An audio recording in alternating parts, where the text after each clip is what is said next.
Olá, eu sou o professor Elmo Dias e estamos no canal Falando em Português no YouTube, Facebook, Instagram, TikTok, Quais, X e outras redes sociais.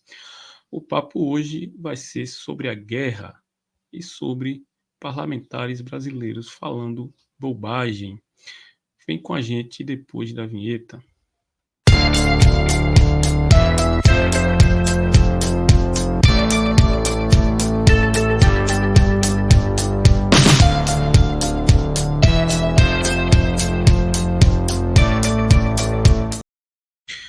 Comenta, compartilha, dá o joinha, inscreva-se no canal. Se não for inscrito, segue aí no Facebook, no TikTok, no Quai. Enfim, é de graça, não custa nada fazer sua inscrição, comentar, compartilhar. E papo sobre a guerra, e vamos começar falando sobre a deputada federal Carla Zambelli, né? E tem aqui a notícia: a Federação Árabe repudia post de Carla Zambelli sobre palestinos. Deputada federal compartilhou uma imagem nas redes sociais em que compara o povo palestino a ratos. É o típico. E ela coloca aqui o seguinte, no X, né? Mas os que esperam no Senhor renovarão as forças, subirão com asas como águias, correrão e não se cansarão, caminharão e não se fastigarão. Isaías 40:31. É impressionante como essas pessoas conseguem desumanizar uma população inteira, concordar com a matança de crianças e ainda citam a Bíblia, né? Ainda citam a Bíblia, impressionante. E os questionamentos sobre a deputada Carla Zambelli é o seguinte: por que Carla Zambelli ainda é deputada federal? Não só por esse pôster, onde ela compara toda uma população a ratos, mas por ter contratado um hacker condenado, criminoso, para invadir o STF, para poder saber onde morava o ministro do Supremo Tribunal, coisa que ela mesma já confessou. Então, assim, por ter corrido atrás de um homem negro armada, com a arma em punho no meio da rua. Então, por que Carla Zambelli ainda é deputada federal? Quem está sendo beneficiado com a manutenção do cargo dessa mulher extremamente perigosa para a democracia brasileira? Essa mulher também foi às redes sociais pedir que os militares tomassem uma providência para que Lula não tomasse posse, mesmo eleito pelo povo, pelo voto popular. Então, acho que Carla Zambelli está fazendo hora extra da Câmara de Deputados, já deveria ter sido cassada há muito tempo.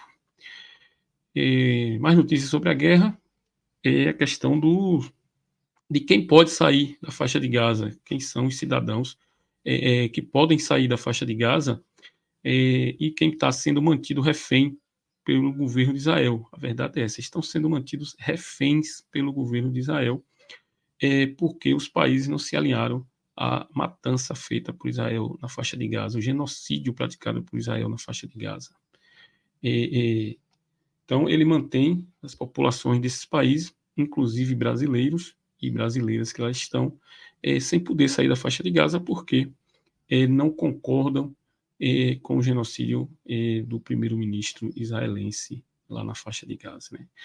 Já se sabe até o porquê dessa matança e por que tem que se retirar as pessoas de Gaza, por causa do gás lá que a Europa tanto quer, que vinha da Rússia, foi cortado porque a Europa tomou um posicionamento imbecil em relação à guerra da Rússia com a Ucrânia, e agora a Europa, mas a mesma Europa concorda com a invasão da Palestina, né, com a invasão da faixa de Gaza. É um absurdo atrás do outro, né?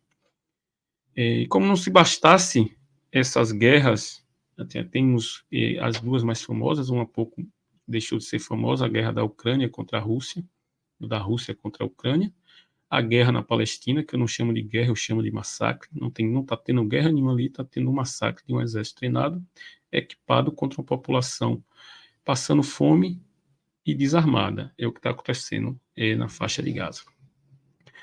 Tem outras guerras pelo mundo, menos famosas, e nós temos aqui na América do Sul, eu vou trazer aqui, fazer a leitura aqui, né? É impressionante. E tudo por causa de que sempre é por petróleo, né? Show. Tensão aumenta entre Venezuela e Guiana. Entendo que está em jogo, né? Países disputam há mais de um século território rico em petróleo. Sempre o petróleo é o grande problema, né?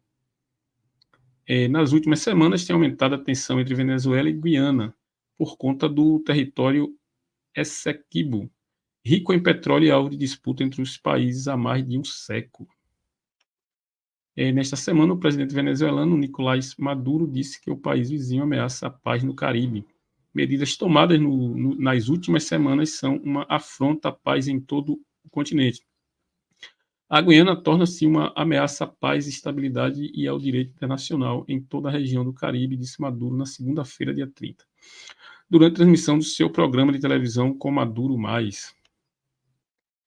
A fala foi feita em resposta a um pronunciamento do presidente da Guiana, Irfan Ali, que disse que o país não abriria mão da região. Esse quibo é nosso, cada centímetro quadrado dele, declarou. As falas dos mandatários acontecem depois da Venezuela marcar um referendo para abordar o tema, o que causou mais tensão na região. Há pouco mais de uma semana, o país marcou para o dia 3 de dezembro uma votação para que a população venezuelana responda se concorda com a criação de um Estado na região e com a nacionalização de seus cidadãos. Para o governo da Guiana, o referendo é ilegal e pode afetar a segurança do país e de todo o Caribe. O referendo tem o objetivo de promover a reivindicação ilegal e infundada da Venezuela sobre mais de 2/3 do território nacional da Guiana, afirmou o país. É extremamente absurdo quando a gente vê isso e essa disputa econômica entre os governos e quem vai pagar no final é a população. São jovens que vão pegar em armas e vão se matar em nome de Maduro e em nome de Irfan da Guiana, né? Mas a gente não pode deixar de fazer essa crítica, que é o referendo que Maduro convoca. É um absurdo Maduro convocar um referendo na Venezuela para dizer se os venezuelanos querem ou não que a Venezuela tome parte do território da Guiana. Claro que os venezuelanos vão concordar com Maduro. Maduro não está colocando em jogo parte do território venezuelano, dizendo assim, se vocês querem que a gente entregue parte do território da Venezuela à Guiana, não. Ele está perguntando aos venezuelanos se eles concordam que a Venezuela tome parte do território da Guiana. E mais, está perguntando ao povo venezuelano, e espero que o povo venezuelano diga não, está perguntando ao povo venezuelano se eles concordam com a guerra, porque é o que vai acontecer. Não só não acredito que o exército da Guiana tenha condições de enfrentar o exército venezuelano, mas a gente sabe que a disputa lá é por petróleo e que vai ter forças internacionais aí apoiando a Guiana contra a Venezuela. Esperamos que não escale para uma guerra agora aqui no continente americano, mais precisamente na América do Sul. Fica aí a reflexão, né? Comenta, compartilha, dá o joinha e segue aí nas redes sociais.